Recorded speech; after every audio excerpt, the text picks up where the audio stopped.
Welcome to your Webby with Christine Collins. Welcome to Neuro-Informed Messaging. Right now, as we are chatting here today, someone may be landing on your offer post or sales page or discovering you for the first time. How is that message resonating for them? And have we constructed an environment that makes them feel both excited and safe to buy from you? Before we dive in, I would like to acknowledge the custodians of the lands and waterways on which I live and work, which is the 𝓜𝓪𝓮, 𝓜𝓪𝓰𝓲𝓬, and 𝓜𝓪𝓰𝓲𝓷 tribes, as well as marginalized communities who have helped to create our nation. And I pay my respects to elders past, present, and emerging. So today we're going to chat through some insights that will help to make your messaging and marketing more connecting based on your clients' neuroscientific needs as they're engaging with your offers. We'll take a look at how to make our messaging more inclusive based on those decision-making styles and peek at marketing from a neuro-informed perspective. Now, you may already know a little bit about me, but very briefly, I'm Christine Collins, and I help intuitive solopreneurs with niching, desire-based marketing, and messaging for your clients, as well as mindset support for you through hypnosis, EFT, and yoga nidra. Together, we can ensure that your messaging magically attracts that niched, aligned client while also taking good care of you and your mindset. My background is in both psychology and marketing with a master's in both, and I'm also a certified master NLP hypnotherapist, EFT practitioner, and yoga nidra instructor. So let's talk a little about what desire-based marketing is and isn't. When you think about any negative message that you have ever received, whether it's been in recent years from someone else's marketing or from an ex or a partner or going back to your childhood, when you really dissect it, you can find an underlying motivation. Their negative messaging about you or towards you came because they either wanted you to do something or to feel something that benefited them in some way. And they may not have been fully conscious of this. But the messaging that we received about being deficient in some area, it's either about power and control, like getting us to feel inferior, or it's about getting us to do something, like to buy something. And when we take this in through the lens of marketing, we can look at the bigger picture of how we have been traditionally marketed to as women. We're given a lot of messages about our flaws, a lot of messages about areas to improve. We need to stop procrastinating. We need to be better communicators. We need a cleaner house, or we need to look better, or even that we need to feel better. And just to clarify, I'm not suggesting that all self-improvement is a problem in terms of marketing. It really just depends on the intention of the marketer and on which emotions they try to invoke. For example, is it getting you stuck in shame, or is it extending hope for a better experience? We can often come away with the message that we're just not organized enough, motivated enough, intelligent enough, goal-driven enough, and that underlying message becomes not enough. It's like we're being told we need to get our shit together, we need to get help to get off our butt, we need to be held accountable. One of my least favorite words, like we're a little child standing in the corner for being naughty. And that's just not true. That's not what we need. It's what we've been told that we need. We are not inherently bad or naughty, needing someone to put us in time out to get things done. Usually, rather than us being naughty and needing to be held accountable, we are exhausted and needing sleep, or confused and needing guidance, or frightened and needing confidence, or distracted and needing inspiration. And that negative marketing message can really seep down deep if we're not attentive to it. So the reality is that we're all actually hypnotized about something, all different kinds of things. We're usually not aware of it. It can start at a very young age, but everyone is hypnotized about certain things, certain beliefs that we have developed due to someone else's messaging over the years. So we know that hypnosis can be used for good, for healing, and for transformation. And it can also be used to unhypnotize some of those negative messages that we got early on. It can also help us to move gently towards more positive or optimistic beliefs. But unfortunately, a combination of messaging from all of those negative messengers, whether it was family, exes, or companies who want our money, it can have a very negative effect of creating beliefs in us that we are lacking in some way. And often that occurs well below the line of our consciousness. So as marketers ourselves, it's important to consider the language that we use and how much of our marketing focuses on things like pain points or dialing up negative emotion. Our focus is on desire-based marketing. Desire is important even within our niching process. It involves understanding her desire for a particular dream or outcome and then messaging to that desire. Being able to understand and articulate her desire is part of how we attract her. We call her in with excitement for what she can have and do and become, rather than trying to get her to experience fear or shame or emotional upset over where she is. We don't need to do harm in the process of our marketing.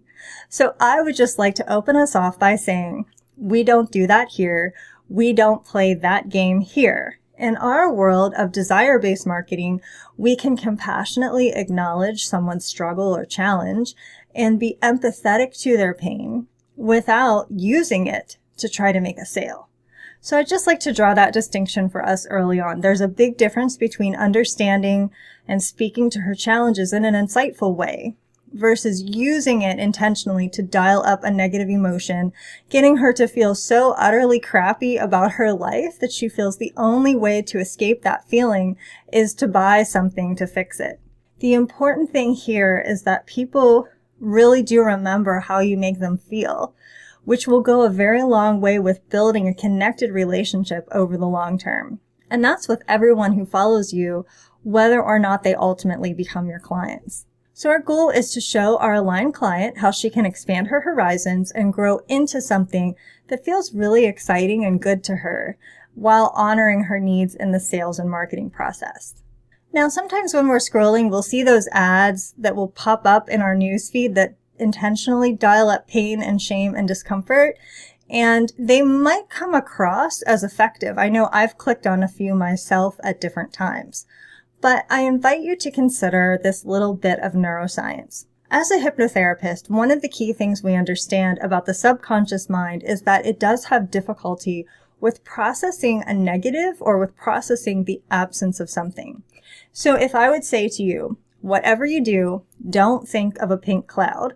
Almost as soon as I say that, your brain automatically starts to conjure up an image of a pink cloud just so it can then follow my instruction to cancel it out. It just doesn't work very well. It would actually be a lot more effective to focus on moving towards something else, something that is wanted or desired. So to give you an example, when a client says something like, I want to avoid eating sugar, or avoid eating salt, or avoid eating chips. Unfortunately, for the person who is wanting to avoid those chips, avoid those chips, avoid those chips, the way that this translates down into our subconscious is just chips, chips, chips, because we really can't process the absence of something. We focus in on the very topic that we had wanted to avoid, and it actually places a focus on the very thing that that client was hoping to get away from. So if we take this understanding and apply it to our messaging and marketing, offering her something delightful that she could move towards and get excited about, we are actually offering a shift towards the desire and new and thrilling options. And that is a whole lot easier than moving away from something.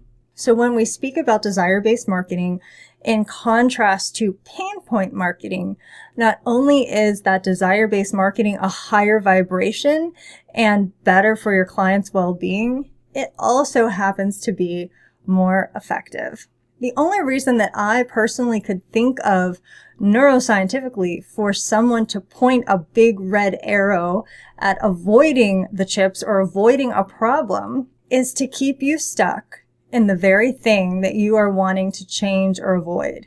And as a certified addiction counselor, something I was in my former life, who spent lots of time with folks who were trying to make those kinds of changes, I can attest that avoidance focuses in the treatment process were highly unsuccessful. Giving people something positive to move closer towards is a much easier way for them to actually make movement and also to digest and receive a message. And it also gives them something else that I think is very important, and that is a feeling of hope. Hope is a higher vibration emotion than things like fear or avoidance, or the kind of shame that is often used to try to get somebody to take action just so that they can get away from that feeling of shame or fear or self-loathing or guilt. Instead, we are helping her to move beyond her struggle while encouraging her to grow into something new and exciting, a horizon of beautiful possibilities. And as we're speaking about moving towards something versus away from something, it's the perfect segue into discussing one of the key types of buyer styles or buyer personas. So there's a range of decision-making tendencies that fall onto various spectrums, and they highlight certain needs that we all have in order to feel safe and ultimately be ready to make a purchasing decision.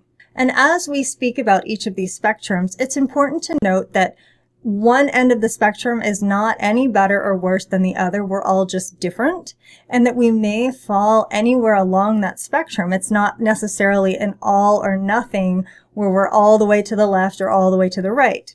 And it can also vary across different types of decisions. So the first of these spectrums has to do with whether someone is most incentivized to move towards something delightful or incentivized to move away from something painful or unpleasant. And it's largely because of this buyer style, unfortunately, that we will see some of that pain point marketing out there, because it is perceived as an effective way to capture this group of people by dialing up their pain. But as we have already discussed, that type of intentionally toxic pain dialing marketing really does leave out huge groups of the audience, not to mention the crappy emotional baggage that it carries. So with this first buyer style or persona, it's related to being either towards motivated versus away motivated. So you'll have a percentage of people that are motivated mostly to take action based on their desire to move towards something exciting, while another group is more highly motivated to drive themselves away from something painful or unpleasant. We can understand these unique differences without using them to be manipulative. Rather, it just gives us the compassion and the insight to better understand their lived experience. We can show them that we get it. We understand their situation. We can show our empathy and compassion without deliberately dialing up their pain or making them feel worthless just so that they'll buy something. And when we speak from the heart with understanding with what she's going through, it creates a safe space for her to feel seen and understood, which is obviously worlds apart from using that understanding in a sleazy way to shame her or cajole her into a decision. So here we can speak to the journey and the challenges or the relevant heartache or emotion, but then we ultimately want to nudge her towards that hopeful feeling that lies in what is possible for her. Another spectrum of buying styles has to do with someone making a decision based on their own reflection and thinking about it versus a group of people who absolutely must be able to talk to someone else and have a conversation about it with someone else first. So the folks that need to have that outside conversation would be considered external decision makers. They just simply need to be able to talk to a friend, a partner, a family member in order to process through their decision. In contrast, folks who are internal decision makers are more motivated by their own insights. They kind of go off into their cave and think through their decision and weigh it out for themselves, the pros and the cons, and they do it mostly on their own. And once again, neither is better or worse. For the external decision makers, they simply cannot make a decision without getting a weigh-in from another party. That could be a partner, a family member, a friend, or in some cases, they may need to hear from your previous clients. And this is where having testimonials can be very relevant. So, just a little PSA about testimonials. Testimonials are not about us showing off how great we are or how wonderful our clients think we are. That is actually not their purpose. They are actually an integral part of the decision-making process for external decision makers, for the folks who need to hear from someone outside of themselves. Some people really do just need to get that third-party insight or explanation from someone who has gone through the experience. It gives them reassurance that someone else has done this, someone has gone through the process of working with you, and it's real, it's legit, and they had a good experience. So it's important for us to honor those needs. We would never want to tell someone that they should figure it out for themselves. That's just being very dismissive of this particular buyer style. And in some cases, it's not even about a buyer style. There could be an agreement that they have within their household with their partner or their family in terms of their purchasing decisions. And we would never want to come in between someone's agreements with their partner or family. So as we're interacting with potential clients, we could ask ourselves, does this client need to check in with a partner or someone else? Do they need to see some testimonials? And have we made those readily accessible somewhere on our website or social media so that it's very easy for them to find? We could also avoid asking for any kind of an on-the-spot decision and instead give them the time and the opportunity to sleep on it or speak to someone else if they should need to. And we can forgive ourselves for anything that we may have done in the past mistakenly because of what we just didn't know. Today, we are older and wiser, and so from today, we can do it differently. So another buying spectrum has to do with length of time that someone needs to make a decision. Some people can make decisions very quickly, and there are others who need considerably more time to research. So, for example, if you have a group of friends that are going out to lunch at a restaurant, you may have one person at the table who can quickly glance over the menu and know exactly what they want right away, or at least by the time the server comes. At that same table, there may be someone else who takes much longer, or maybe they even went and Googled the menu before coming, and ahead of time they read all the descriptions and looked at the pictures and the reviews so that they could think through it, and they may still have a harder time deciding. We might say that that person needs to do a complete study of the details before choosing.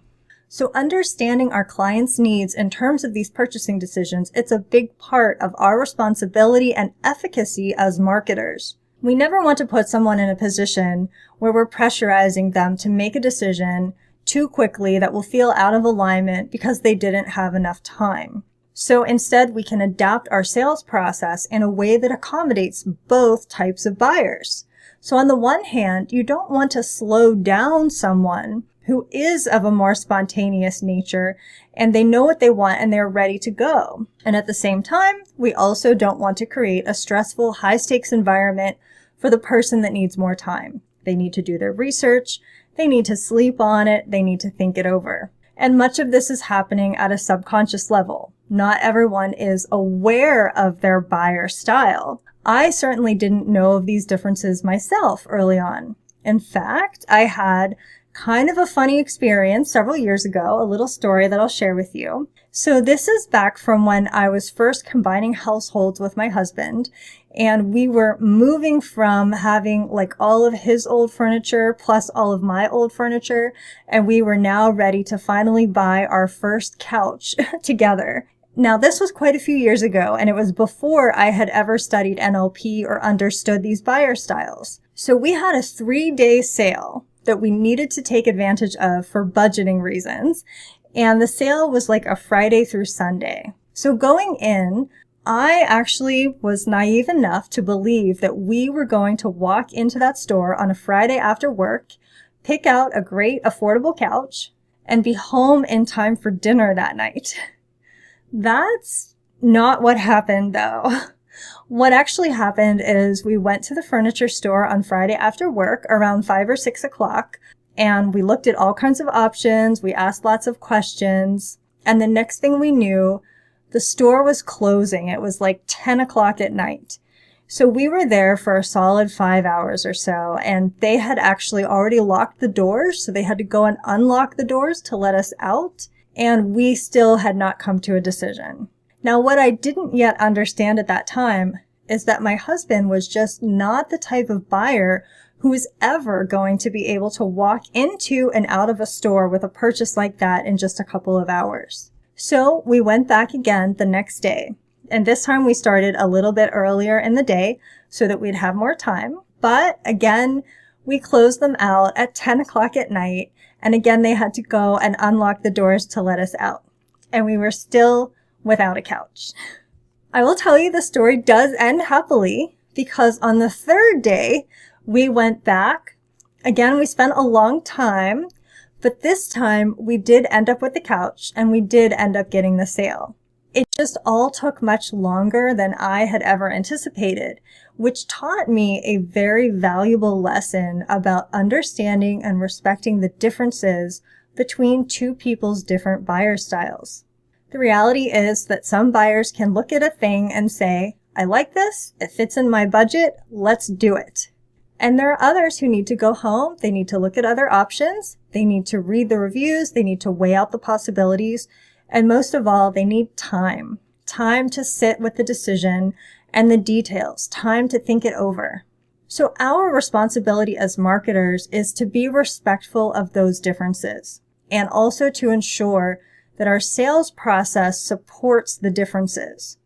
So when you have someone who is spontaneous, you want to make sure that you're giving them all of the information up front, the booking link, the sales button, and everything they need to know, so that if they feel that intuitive nudge, that this is a good fit for them with the pricing and the day and time and the outcomes, we can create for them that opportunity to be spontaneous and honor their own wiring to decide quickly. Because sometimes with the spontaneous decision makers, if you force them to wait, it can become more difficult for them to actually come to a decision. Sometimes they will start to second guess themselves.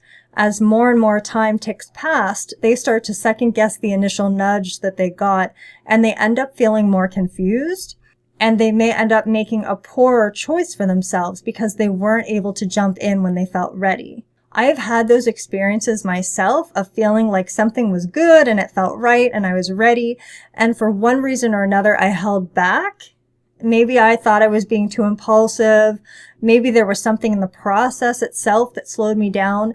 But through that waiting, that hesitation ultimately led me to a less desirable outcome. And of course, the same thing can be said on the other end of the scale with the research-based folks that need to do that complete study. We want to give them enough time to weigh it out in the way that they need to.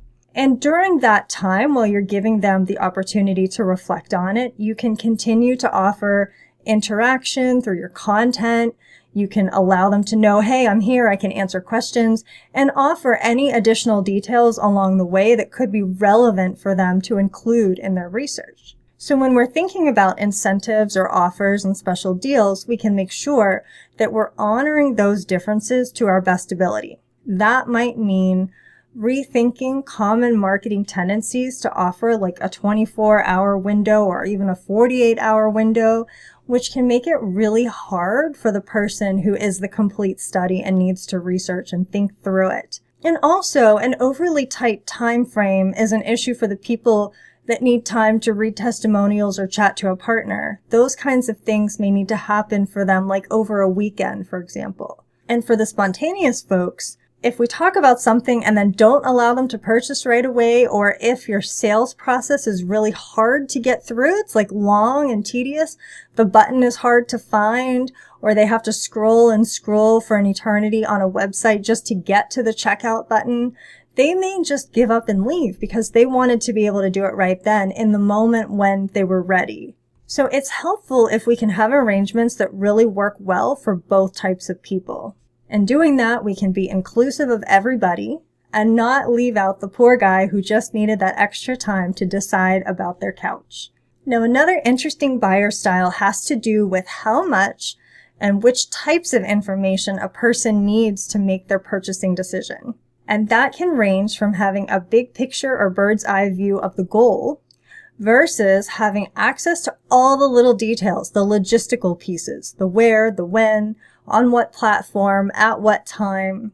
Sometimes I see marketing advice that I think is really unhelpful, that tells people things like, don't include the little details, just talk about the big picture outcomes. But in the context of what we're discussing today, that can be very minimizing for the clients who really need those details. It minimizes their very valid concerns about things like the day of the week or the time of day, the frequency or the length of the service. And that can make it hard for them to make a decision because they don't feel safe, and that can harm the entire relationship and lead to more refund requests. And of course, there are people who need the big picture overview, so definitely recommend including that. There's nothing wrong with talking through big picture goals or outcomes of your program or service. But there are just as many people who genuinely need to have those little details to make their decision. For example, if something is happening at a particular day and time, and in order for them to maximize their investment, they really need to be there live and not just watching a recording, then we need to include that information before we're asking for their money. Why should anyone have to pay for something if they don't know whether it will work with their schedule? It doesn't make sense to say, okay, here's the payment link, but we'll announce later when the times are. So they've already paid and they don't know going into it if they can actually attend. And even beyond the buyer styles that we're talking about, there are obviously other scheduling constraints that can make it impossible for a decision to be made without having the logistics. People have children and jobs and family commitments and then their own business commitments. It's one thing if they're fully informed ahead of time that an event is like happening in the middle of the night for them or on a Sunday or a holiday, and they intentionally go into the purchase aware of that and accepting of that. But if there was a lack of transparency with those details, it becomes a very imbalanced power dynamic because they were not fully informed before handing over their money. So we can utilize platforms like Acuity Scheduling or Google Calendar or any number of tools that exist to allow transparency for the date and the time, the platform, and the setup before they make the purchase. We can offer details like what will it look like? Where does it happen? Is it on Zoom? Do they need to have the internet? Do they need something else to participate? And another benefit of giving them some of these details is that it allows for them to begin visualizing what it will look like and feel like as they are going to participate.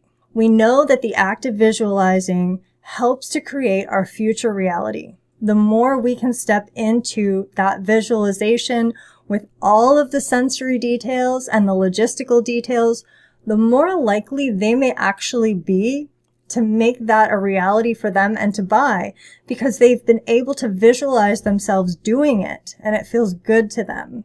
So when we provide those little details up front, it also creates an informed buyer and allows them to make a choice that will feel good to them. And in doing so, we reduce disappointment, mismatch, and refund requests. So I would say providing those details, it's not a distraction. It is actually neuroscientifically essential for many people to have that information. And this goes a long way in creating really great, satisfying relationships and experiences that will be lasting with our audience. So changing it up slightly, we have what I have dubbed neuroscience smooth moves. And these are just a handful of quick and easy little things that you can do to neuro up your marketing and your messaging that will allow us to maximize brain engagement on the client side and the capacity for our audience to actually take in and absorb our content. Because as solopreneurs, we juggle a lot, we wear a lot of hats, we put a lot of effort into our work, and it's so helpful if we can maximize the time that we have available to its full potential to make your messaging really work for you.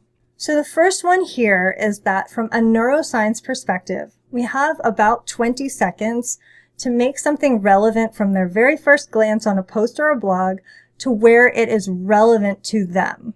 So if we have some kind of big, long, chunky text introduction that's not really related to the key point, it can be very disengaging. If after those first 20 seconds we haven't made it relevant to them, we've already lost them. They've already scrolled past. So there are some ways that we can draw them in naturally, things like telling a story or asking a question or having some engaging visuals. If you are telling a story, it's important to capture them in the first few lines with something that ties into their own experience that relates to them and makes the story relevant or interesting to them.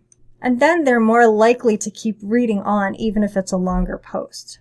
Because as you may know, most of us skim over, we don't read every word. Most people only read the first sentence of every paragraph and kind of skim over the rest. So just expect that going in and make sure that you're breaking up your paragraphs for maximum engagement. It helps to have a great opening and tell the story in a way that makes it immediately relevant to them. We can also use questioning to pull them in, asking a direct question or some kind of a call out to a specific group of people. Also using imagery or graphics that are very captivating can be helpful too. And when you do have that longer post, making sure you break it up visually. Doing that with separation, using spacing in between paragraphs. You can use bullets.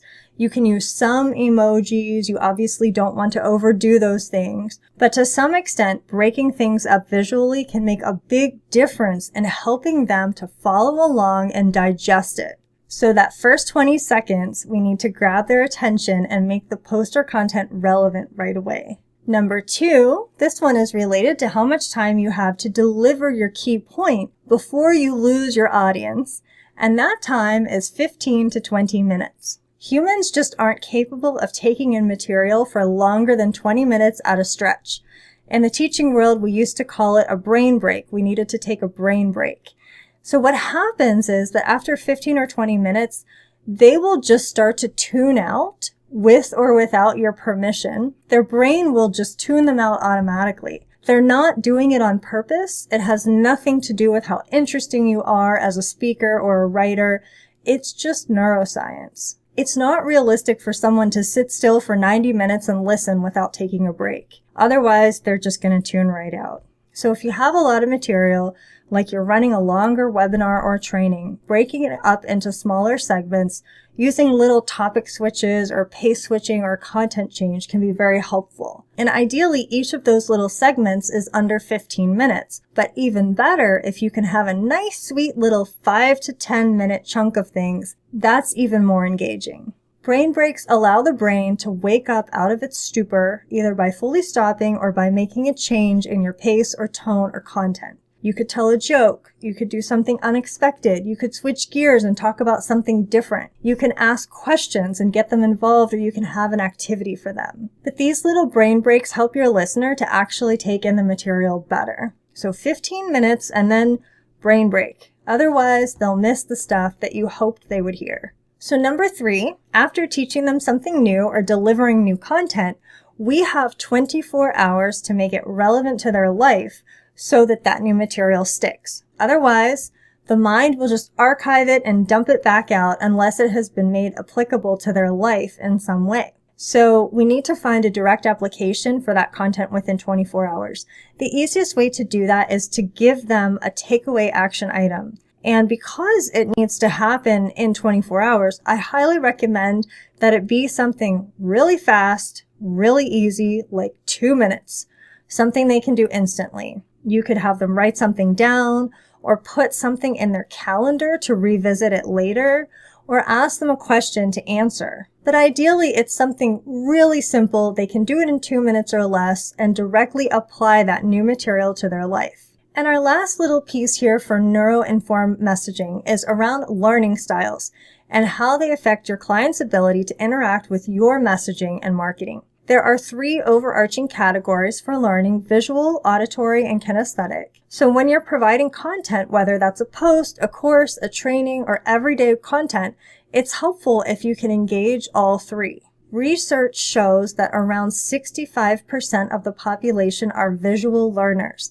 That means that they need to see something visual or be able to visually read text in order to truly digest material. You can use infographics, images, you can offer transcripts, you can have written text, you can have your videos be captioned. If you're using slides, you can have some words on the screen, and all of those things help to engage your visual learners. Now, it's around 5% of the population that tends to be purely auditory, which means that they're capable of just listening and learning. Now, that is a rather small percentage, which is interesting to note because in our traditional education, most of it is happening purely auditorily, yet only a tiny fraction of people can actually learn purely by listening. Most people do need visual tools or kinesthetic tools to learn. So then we have our kinesthetic learners, which is around 30% of the population, and they have to learn by doing. They need to do something active or something physical. And it doesn't have to be a big, grandiose action where they're like getting down on the floor and doing push-ups or something.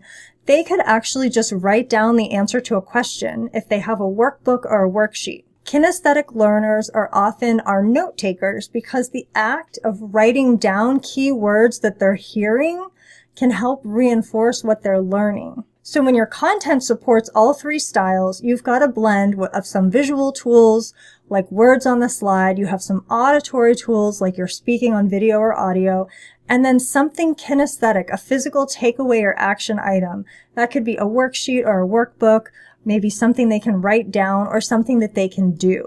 And ideally suggesting for that kinesthetic takeaway to happen within those 24 hours for the reasons that we already touched on earlier to make that new learning relevant immediately.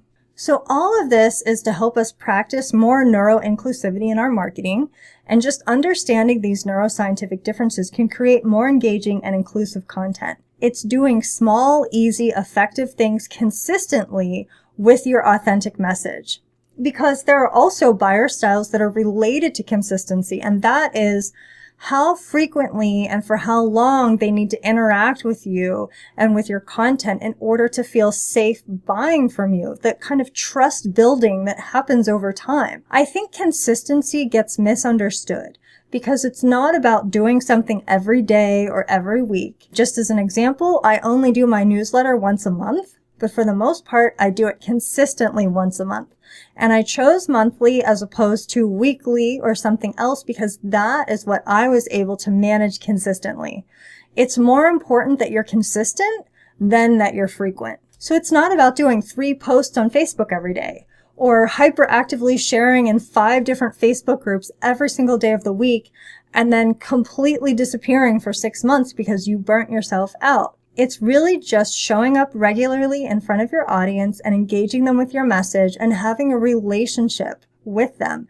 It's you being that ongoing, safe, and reliable resource for them. And the more exposure they have to your message, the more likely it is to stick. When neurons fire repeatedly together, they wire together. And that reinforces the neural pathways of a particular thought or education or learning, like your message or your offer or your post. So the more they see your message in a consistent way, the more their thinking actually begins to realign to what that message is. The better they grasp it, the more they believe in it, and ultimately, the more likely they are to feel safe working with you. This is why consistency leads to more sales and creates better relationships. So I have for you here a very quick summary of what we chatted through today. Rather than trying to absorb this whole list, I would recommend choosing just one item here from our chat, one thing that you might like to revisit for your messaging. And then maybe just quickly jot it down on a post-it note to come back to it later. You don't need to run off and implement something today. Instead, just pick one thing, write it down, and allow your creative mind to chew on it, maybe over a few days, to see what might come up for you and how it might fit into your own marketing or messaging.